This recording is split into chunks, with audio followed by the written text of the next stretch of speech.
Welcome to It's Happening in Grand Prairie. I'm Georgia Clemson, and first of all, I want to say Happy New Year. And I was told by our producer that 2020 is going to be the greatest year ever. So we're looking forward to that.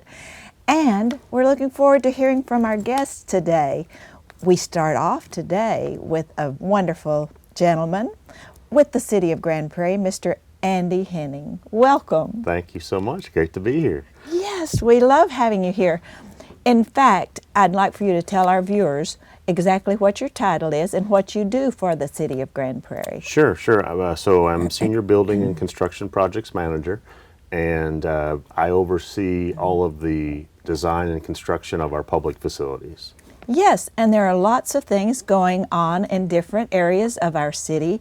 You keep up with it so well, Andy, and you give us the information and updates, and we so appreciate having you on the staff and the excellent job you do. Well, thank you so much. Believe it or not, it's almost 4 years now with the city, and it's been an absolute pleasure the whole time. Well, we're certainly glad to have you, and we're especially glad to have you on the project that's on the horizon. What's the biggest thing going on in Grand Prairie construction-wise with the city? For us, it's certainly City Hall right now. We're coming up on a move-in date of just 2 weeks from now, and we're really excited about that. There's just so many new great features with the City Hall that I think people are going to just be thrilled by. Yes, and Andy, some of our citizens don't come by City Hall, don't even know where it is. So tell us the location and exactly what we're doing up there. Yeah, absolutely. So the new address will be 300 West Main Street. Even though we sit back off of Main Street, the goal is to really create a beautiful plaza out in front of our complex. And then that complex will tie in with our Main Street endeavors. And so right now, we've built the new building, which is in essence occupying what used to be 3rd Street, and we've connected that to the existing City Hall and to what is now known as the Development Center. What will happen in the end is we will actually end up with all 3 buildings being one address, and we will have in essence City Hall Central, City Hall West, which is the existing City Hall, and then City Hall East, which is what now is the Development Center. Yes, so now someone will be able to come to City Hall and go to any department without getting out in the weather. Is that correct? That is the greatest feature of it all, definitely, yes. And so that's great for both our citizens as well as our staff, because right now we're kind of a series of, more of a campus with multiple buildings. But in order to get people consolidated and just make our efficiency so much better, we've kind of approached this in a way that we think was very affordable and, kind of the right path to do, because we did look at, large single complex options that were over $100 million in cost.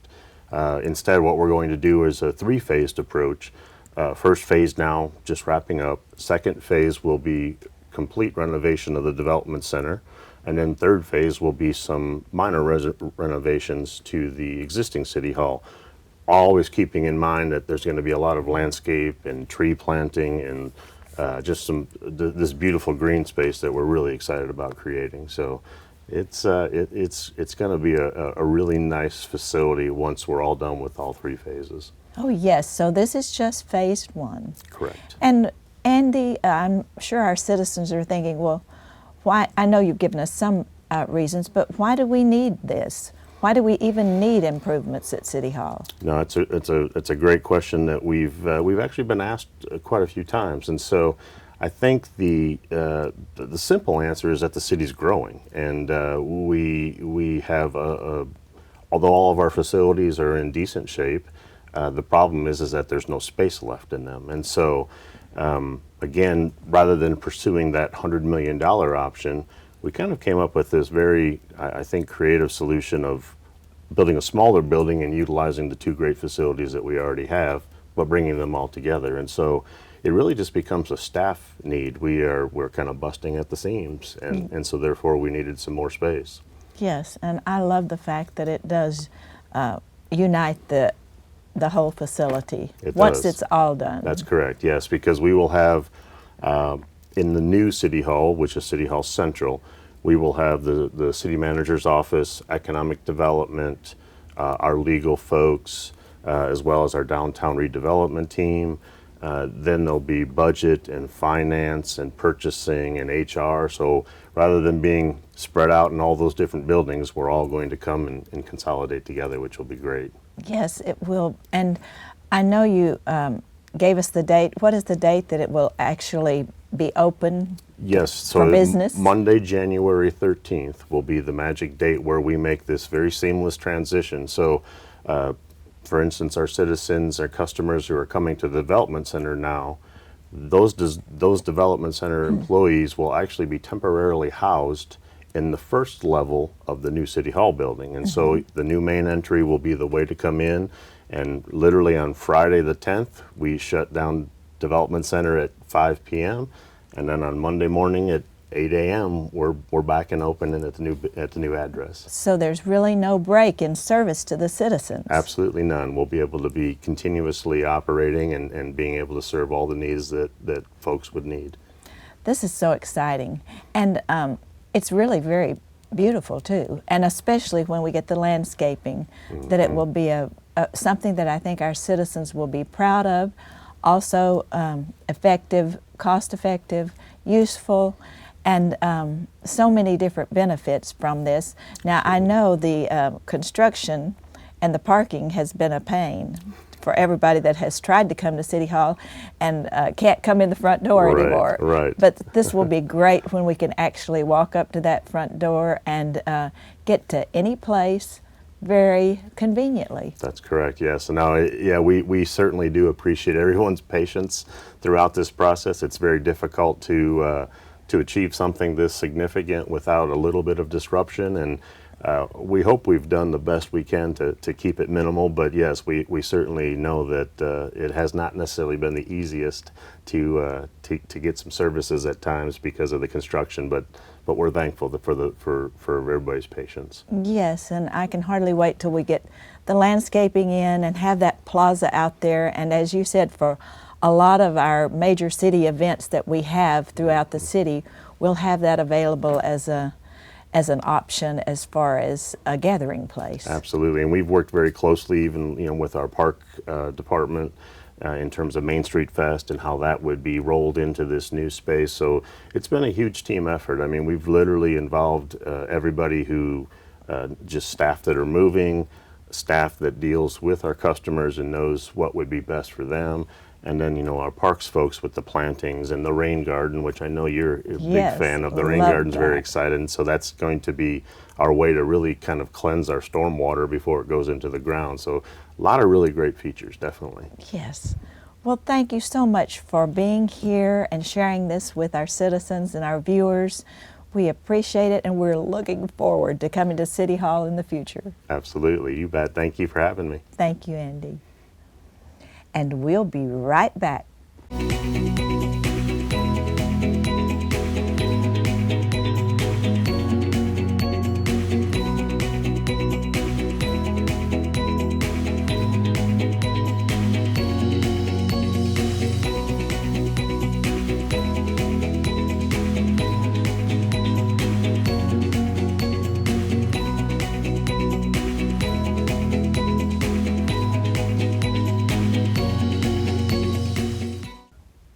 Welcome back, and we welcome our very special guest. We have with us the most wonderful police chief that anyone could ever ask for. We have Chief Steve Dye with the Grand Prairie Police Department. Well, thank you, Miss Georgia, for having me on, and Happy New Year. Well, Happy New Year to you. And you're here in your uniform, and I know this may be one of the last times we see you in this uniform.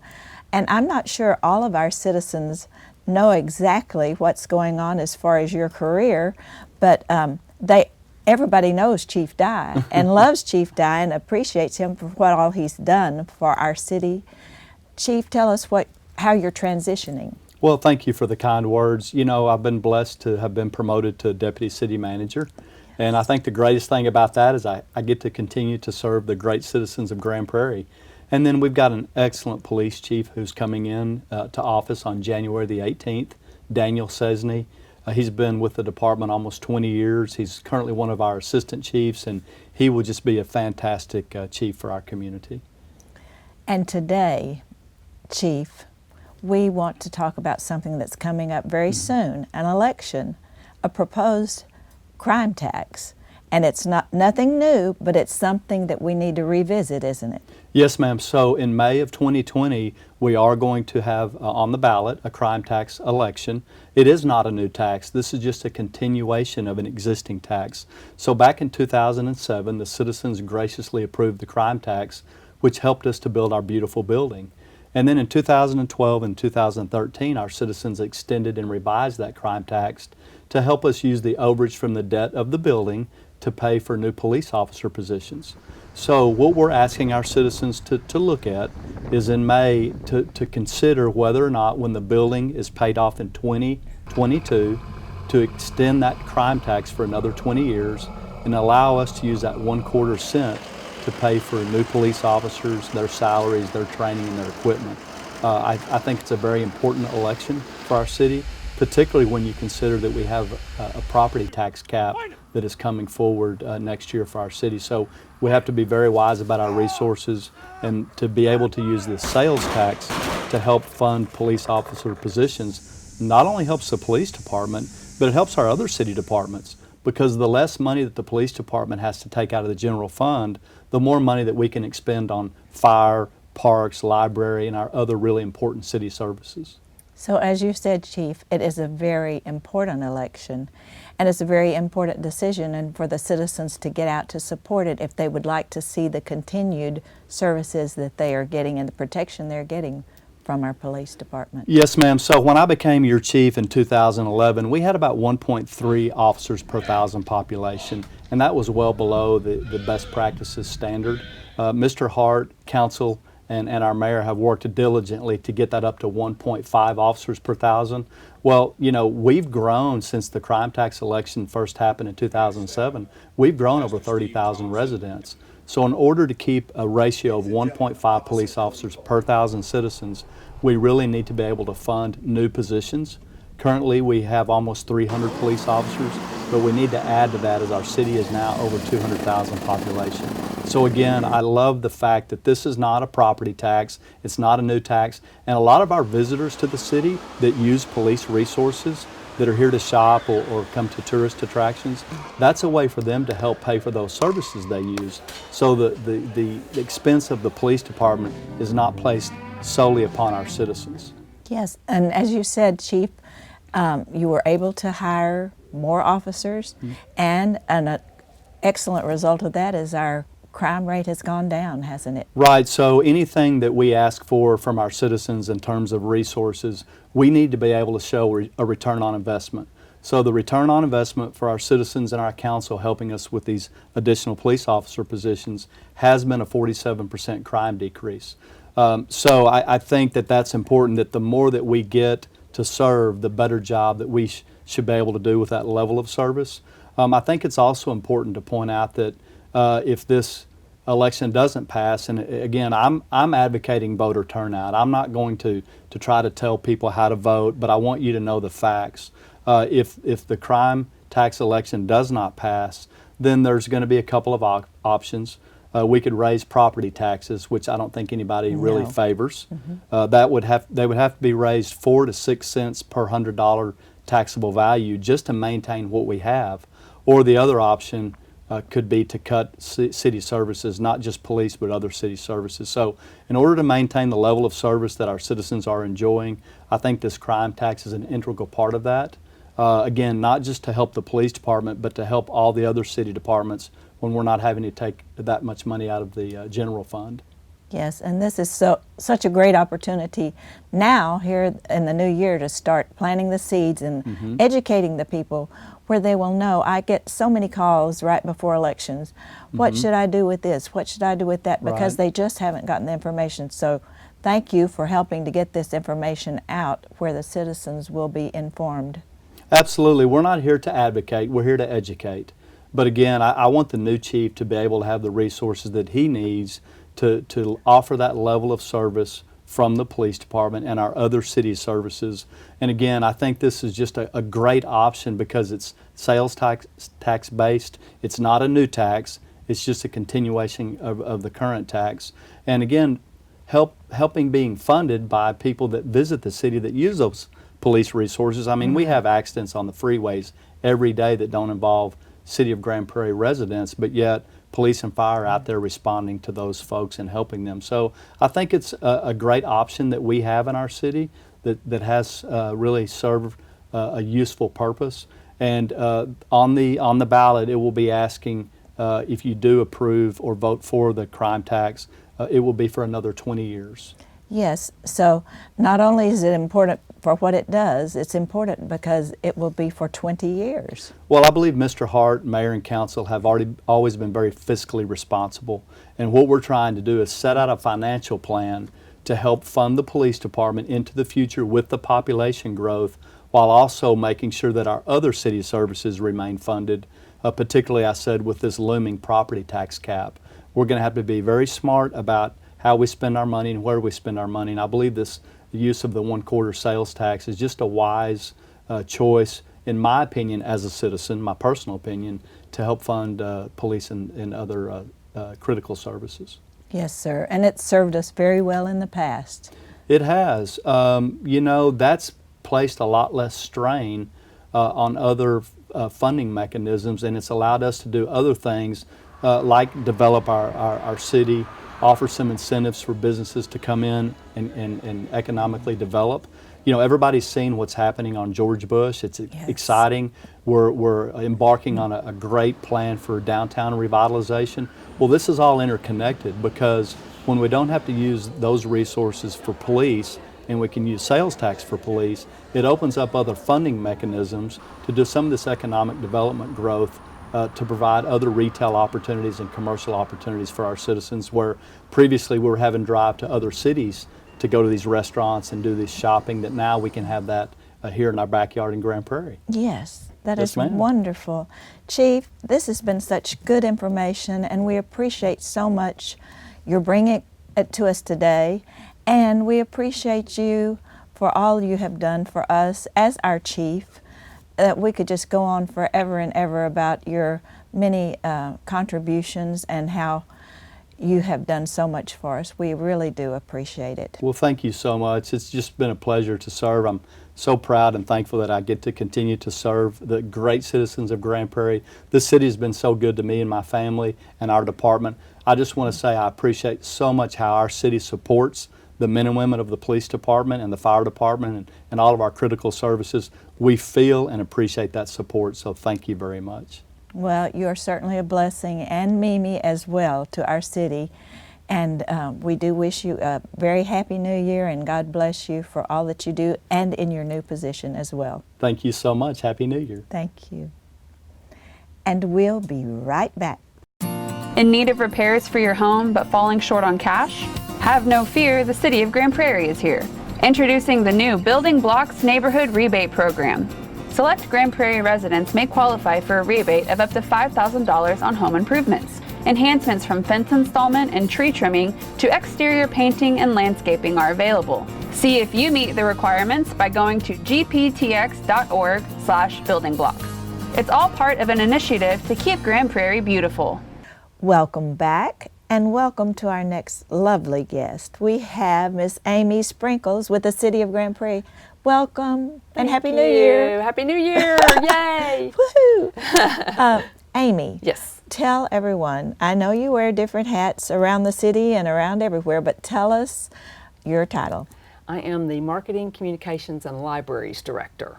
Yes, and doing a fabulous job with you. both. Everything's going really well. We have a great team, great staff, making a difference in people's lives. Yes, what a blessing. And you're here to tell us something very important that doesn't happen very often. Doesn't happen very often. This is on the communication side of business. Yes, 2020 is the census. So every 10 years, The U.S. government does the census all the way back to 1790. So this has been going on hundreds of years. I remember going and knocking on doors at least 5 censuses ago. Oh, really? You were one of the Yes. people that helped with the Yes. process? Yes. Well, there's very little door knocking now. Right. And for the first time ever, this census, you can respond online.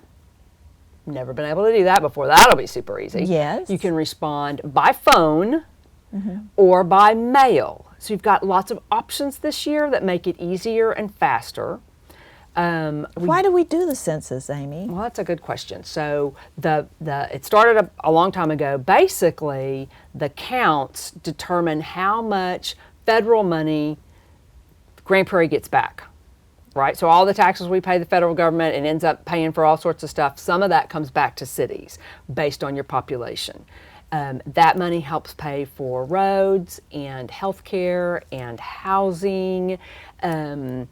So if we're not counted right, we don't get all our money. Right. That's why it's really important for us to make sure we count everyone that lives here. So if we don't respond, we're hurting We hurt ourselves. Yes. and the other citizens. And your neighbors, yes. But if we do respond, we're helping. We are helping. And it is completely confidential. So it doesn't matter what your citizenship status is. It doesn't matter anything. It's absolutely confidential. The information is shared with no one. It is a vault. So we want to make sure our residents are all very comfortable with the process and are very confident that they can respond without fear. Yes. And it's available in all languages. I mean, like there's 100 languages or some odd that it's available in. So no matter what your language, we've got a way for you to respond. And when are we going to do this? It starts off, it all counts who lives in the home April 1. We'll start getting notices in March, and there is a timeline I'm happy to share with our viewers. We will receive an invitation to respond between March 12th and 20th. We'll probably get that in the mail, and it'll give you the options. So most people will just go online and go ahead and respond that way. If you haven't done so, you'll get a reminder letter, March 16th through 24th. From the city? No, this Or is from the from the U.S. US? Census. Okay. All of this is from the U.S. Census. Okay. And then a reminder postcard, March 26th through April 3rd. And then if you still haven't responded, April 8th through 16th, you're going to get a reminder letter with a paper questionnaire. And then people start knocking on your doors. April 20th through 27th, if you still haven't responded, you will have a census employee knock on your door to help you fill out the paper census questionnaire. The questionnaire is super easy. It does not ask for any bank information, No Social personal Security. information. It doesn't ask for money, no credit card, no political affiliation. All it's going to ask for is gender, age, and how many people live in your home. Super simple. How many people live in your home April 1? Students at college, people in group homes, people in facilities like a senior housing or assisted care. Those counts are handled at those entities, right? Yes. So college students aren't counted in the home, they're counted where they live. Oh, wow. Yes. And there's more information online for all those kind of different details at the uscensus.gov website. Now, how's the city involved? Why are we involved? We have a complete count committee, and any resident who's interested can participate. We are asking our community leaders to help us get the word out to everybody. So we're having, we're booking speaking engagements. We are in the community telling PTAs, telling nonprofits, telling churches, please ask your people to respond, let them know it's coming, let them know what to expect and how to respond. So we could, if any of our viewers are interested in helping spread the word, they can contact me at City Hall and I'll get them connected. Amy Sprinkles, Amy Sprinkles. at City Hall. It's A Sprinkles at Okay. gptx.org. And Yes. we'll put my name and number will be here on the screen for folks to write down. But A Perfect. Sprinkles at gptx.org, or call City Hall and ask for Amy. There's only two Yes. of us. You'll get either the one in payroll or me. Yes, and how could they forget Sprinkles? Sprinkles, there. That's So it. Yes, cute. yes. Yes, that's wonderful. All right, now the 2020 census, very important. Be looking for Reminder that Reminders. an invitation to respond, Yes. and it's most easy on the internet. Now, if you don't have a computer at home, that's fine. You can come to any of our public libraries, have free computer access, and you can respond on our computers at the library if you need to. Oh, that's excellent. Yeah. Yeah. So online has to be the easiest way. Oh my goodness, yes. Super easy. I'm just surprised we haven't done it before. But I guess a lot of technology changes in 10 years. And Yes. this is a very different way, so we had to break some molds to do this, which is great. So this is exciting. Yeah. A 10-year event, and we all want to take part in it because it's very helpful. We get money. It also determines how many elected officials we have at the state level. It is safe, it is confidential, and we need everybody to respond when they get that invitation. Yes. Thank you so much for bringing this information. And if somebody wants to volunteer, they get in touch with you. They can get in touch with me. Yes, ma'am. Excellent. Thank you. Thank you for being here. We appreciate getting this information to our viewers. Thank you so much.